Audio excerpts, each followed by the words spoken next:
جی السلام علیکم ورحمۃ اللہ وبرکاتہ۔ میں لے کر حاضر ہوا ہوں آپ کی خدمت میں ایک جناب نبی کریم صلی اللہ علیہ وسلم کی حدیث سے ثابت شدہ قرآنی عمل۔ آپ اس کو صرف پڑھیں، 3 منٹ آپ کے صرف ہوں گے اور انشاءاللہ ہر حاجت آپ کی پوری ہوگی۔ اس کی حدیث مبارکہ بھی سن لیں گے آپ انشاءاللہ، اور آخر میں انشاءاللہ وہ جو عمل ہے وہ بھی میں آپ کی خدمت میں باقاعدہ طور پر پڑھ کر سناؤں گا اور آپ کی خدمت میں پیش کروں گا۔ تو چلیے شروع کرتے ہیں۔ نحمدہ ونصلی ونسلم علی رسولہ الکریم، اما بعد۔ میرے سننے والے تمام بھائیوں کو میری طرف سے السلام علیکم ورحمۃ اللہ وبرکاتہ، اور میں اپنے ان تمام بھائیوں کے لیے جو مجھے اس وقت سن رہے ہیں ان کے لیے دعا گو ہوں کہ اللہ رب العزت ان کی تمام ضروریات کو پورا فرمائے اور اللہ رب العزت انہیں اپنی رحمت خاصہ میں لپیٹ لے۔ آج کی اس مختصر سی مجلس کے اندر میں آپ کے لیے ایک ایسا وظیفہ لے کر حاضر ہوا ہوں، یقین جانیے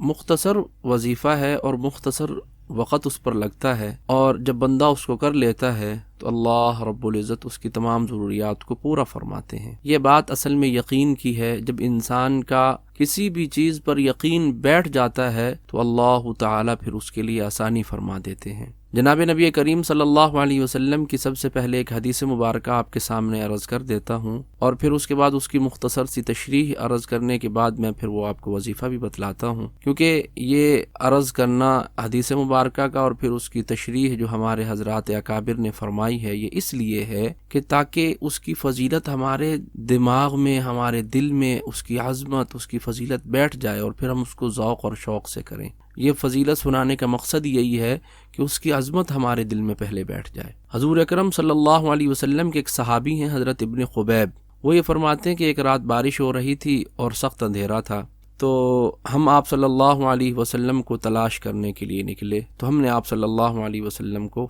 جو ہے وہ تلاش کر لیا، آپ صلی اللہ علیہ وسلم ہمیں مل گئے۔ تو پھر آپ صلی اللہ علیہ وسلم نے کیا فرمایا کہ اے خبیب تو کہہ، میں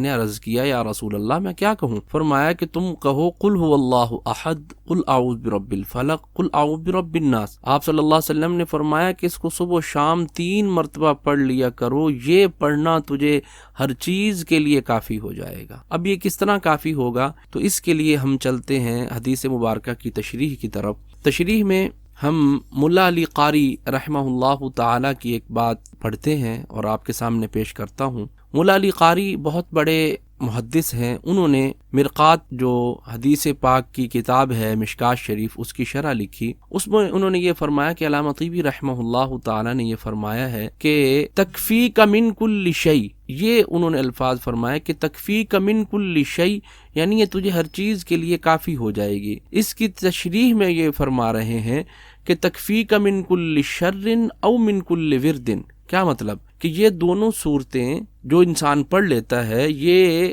ہر شر سے حفاظت کے لیے کافی ہو جاتی ہیں، یا ان کے پڑھنے والا اگر کوئی اور وظیفہ نہیں پڑھ سکتا ہے تو اس کا ورد ہی شخص کو دوسرے وظیفوں سے بے نیاز کر دے گا۔ یعنی جس شخص نے ان صورتوں کو پڑھ لیا ہے تو یقین جانیے آپ صلی اللہ علیہ وسلم نے ایسا ایک عمل امت کو دے دیا کہ اگر امت اسی کو ہر نماز کے بعد میں آپ اگر کرنا شروع کر دیں تو ہمارے لیے اس سے بڑی اور کوئی نعمت نہیں ہے۔ یہ بہت بڑا وظیفہ ہے۔ آج دیکھیے کہ اس پریشانی کے عالم کے اندر ایک ہر طرف ہر بندہ، کبھی نوکری کا رونا ہے، کبھی کسی چیز کا رونا ہے، کبھی معیشت کی پریشانی ہے، تو یقین جانیے کہ اگر ہم ہر نماز کے بعد صرف 3 مرتبہ اس سورت اخلاص کو اور سورت فلق کو اور سورت ناس کو اگر پڑھ لیتے ہیں تو یقین جانیے یہ ہمارے لیے کتنا بڑا ایک اللہ رب العزت کی طرف سے نعمت ہے، اور یہ ہمارے لیے بہت اونچی درجے کی چیز ہے۔ تو اس کو ہمیں یہ چاہیے کہ ہم اپنے معمول کے اندر اس کو لے کے آئیں، اور اس کے علاوہ اس کے اور بھی کافی سارے حضرات علماء کرام نے فوائد بیان فرمائے ہیں